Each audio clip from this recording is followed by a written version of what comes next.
Man, where do we even begin? Giants concluded the series with the Diamondbacks, this 3-game series in Arizona today. And it's a sweep for the Diamondbacks. So you look at this photo here, this image, that Diamondback squeezing the life out of this Giants player, probably getting ready to take a bite out of him. Man, other than the first game was brutal. The Diamondbacks won 12-2. Jung-Hoo Lee strains his back. I believe this is the game he strains his back. We already have Elliot Ramos on the IL. Eric Miller comes back, but he's getting shellacked since being back from the IL. And we bring up Will Brennan to fill the void with Elliot Ramos being on the IL. But the Giants pitching could do nothing. Just Robbie Ray started this game. So between Ray and Landon Roop, this is the guy you want on the mound. Diamondbacks were just locked in. Ray goes 4.1 inning. He gives up 9 earned runs, 10 runs overall. He only strikes out 1, and that was in 84 pitches. 11 hits, 2 walks. So nothing, he wasn't fooling the Diamondbacks one bit. And then Brubaker comes in. He gives up 2 runs, one of them earned. And then Brucky, pitching really well since I've been kind of not giving him much love. His ERA is down to 3.93. He pitches 2 clean innings. 2 hits, 1 K, but didn't give anything up. In terms of the bats, Willie Adames hits a home run, but other than that, no one else to write anything about except Bryce Eldridge. I'm going to give him credit. He's this young rookie. He gets 2 hits from the designated hitter spot. We'll get into the next game, and really the Vitello is getting killed for some of the decisions because Eldridge does not start in game 2, where if you bring this kid up, he needs at bats. Why do you not have him DHing every day, maybe getting some first base reps, which I hear his defense is not good. But he had 2 hits, so maybe there's momentum carrying that into game 2. For the Diamondbacks, Ketel Marte killed the Giants. So in the first game, he's 2 for 4, 2 RBIs, 2 runs. Corbin Carroll, 2 for 4. Nolan Arenado hit a grand slam in the first inning. He's having a really good year.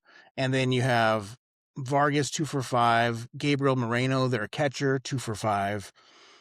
Pretty much everyone. They're just beating the snot out of the Giants. This one, Zach Gallen, who used to be a really bona fide ace for the team. He goes 6 innings, gives up 2 earned runs, strikes out 5, and then their bullpen is clean the rest of the way. But yeah, that's not a way to start the series coming off of winning the series against the A's. You're hoping the Giants are going to carry some momentum into this. They did not. Game 2, they had game 2.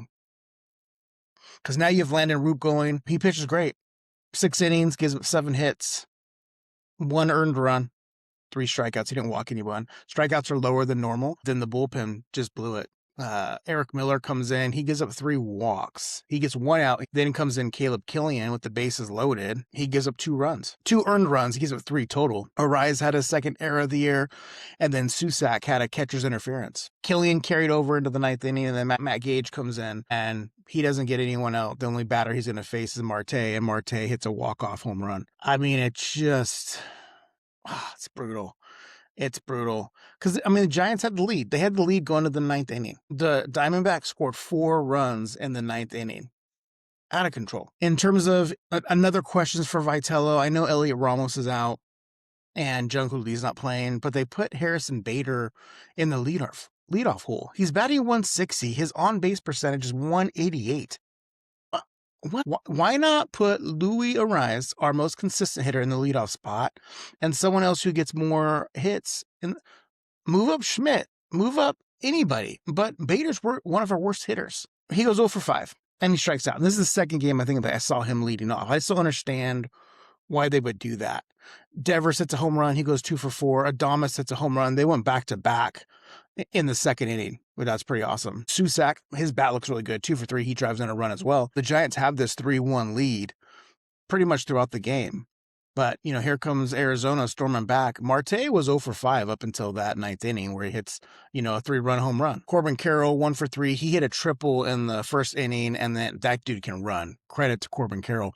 As he's booking it the third, Arias throws it from the cutoff spot, and it hits Carroll in the head. He didn't have his helmet on because it flew off when he was running, but he had enough wherewithal. The coach telling him to run to home, and he gets a inside the park home run, triple, but an error. I just want to say inside the park because there's a lot of them so far. And then you have a lot of other guys. They're getting hits, but they're not doing anything with them. Arenado had 2 more hits. Vargas had 2 more hits. Gurriel Jr. had 2 hits. Del Castillo, 2 hits. But Ryan Nelson, Giants had 8 hits against him. Again, 7 innings, 2 walks, a lot of traffic for the Giants. That's where missed opportunities by San Francisco. We should have had a bigger lead than 3-1 going into the 9th inning. And, that pretty much seals the deal. So right there, Diamondbacks win the series. But the Giants left 8 guys on base. And then let's just go to today's game. It's Tyler Mahle, been inconsistent, going against Merrill Kelly. I don't know what to say. Both San Francisco and Arizona put up 1 run in the first inning. San Francisco gets another run in the second inning, and then another one in the fourth, and then that's it. The Diamondbacks get 1 in the first, 2 in the third, and then 3 in the fifth. Yeah, I don't know. So Giants leadoff spot. Will Brennan now is hitting in the leadoff spot. Again, Will Brennan's hitting 056. I know he doesn't have a ton of at-bats. His OPS is 056 as well. Dude, put a Rise there so we can get more at-bats. Rise goes 1 for 4. Schmidt hits a home run. He was the first inning home run. Devers 1 hit. Chapman goes 2 for 4. He had a good day. And then Eldridge, he's back in there DH. He had a nice double to score a run. And then Drew Gilbert also clutch, driving in. He 2 runners on. He hits it to right field, and I believe it was Chapman that came in. But we left six guys on base, missed opportunities. Tyler Mahle, not pitching well. His ERA now is 6.10, 5 innings, 8 hits, no walks, strikes out 6, gives up 6 earned runs. And then you have Wynn, Henches, and Peguero give up nothing. So the bullpen finally pitched good in this game. We just had him flip-flopped on the wrong days. For the Diamondbacks, Ketel Marte, again, he scored 3 runs. He was 3 for 3, 2 RBIs, home run, and a walk. Kelly, their starter, he was okay. He gave 8 hits, but no walks, struck out 4, 3 earned runs, and then their bullpen shut us down. They had 4 guys in their bullpen shut the Giants down. So yeah, it's a roller coaster ride for me and the Giants so far. I kind of get a little bit excited, and then they have a series like that where you question a lot of things. The lineup, the use of the bullpen, many of the off-season acquisitions, the pitchers, super inconsistent. And so you're just struggling. And we got guys hurt too, which, we weren't playing great with the guys when they were healthy. I will give Rafael Devers credit. He's doing very well in May. He's hitting around 318 for May, so that has come alive. Casey Schmidt is still doing well. I think they need to have Bryce Eldridge in the lineup much more than they do. They just got to figure out, because Casey Schmidt is hot, let him get those left field reps. So then you can have Eldridge that designated hitter. It doesn't need to be Will Brennan out there. And Casey Schmidt is going to figure out the defensive side of things. It's brutal. Next comes in the White Sox. Giants better do well against them, but the White Sox have some of the most home runs on the season or the month of May. We'll see. Anyways, yeah. Stay positive. Giants fans, I'm working on it. Take care, y'all.